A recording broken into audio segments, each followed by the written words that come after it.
કરોડો પદ દલિતોના મુક્તિદાતા પરમ પૂજ્ય ડૉક્ટર બાબા સાહેબ આંબેડકરને અભિવાદન કરી આજે આપણે જે અવસરે ભેગા થયા છીએ એ છે ડૉક્ટર બાબા સાહેબ આંબેડકરનો જન્મદિવસ. ડૉક્ટર બાબા સાહેબ આંબેડકરની 135મી જન્મજયંતિ ગઈકાલે હતી.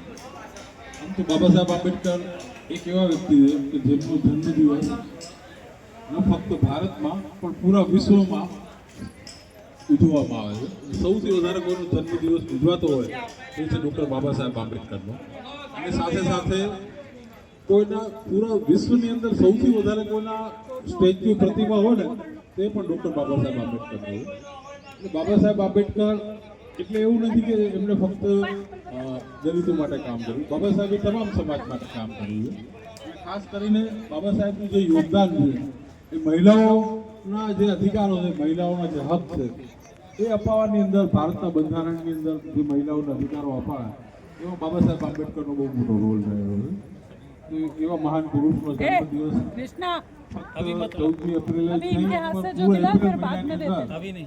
સમગ્ર ભારતની અંદર ઉજવવામાં આવે છે. તો એ રીતે આજે આપણે અહીંયા માનવ સેવા સાંસ્કૃતિક સંસ્થાન વતી બાબા સાહેબ આંબેડકરની 135મી જન્મજયંતિની ઉજવણી નિમિત્તે જે જરૂરિયાતમંદ લોકો છે એ લોકોને કીટ આપવાનો પ્રોગ્રામ રાખેલો છે.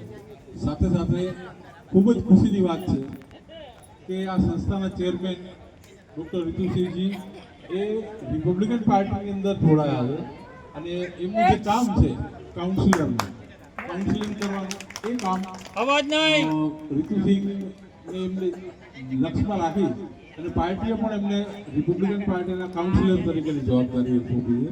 હમણાં થોડા દિવસ પહેલાં અમારા કુબેરનગરની અંદર એક મિટિંગ રિપબ્લિકન પાર્ટીની રાખવામાં આવેલી અને એ મિટિંગની અંદર અમે એમને એપોઇન્ટમેન્ટ લેટર આપેલા હતા. તો સૌથી પહેલાં તો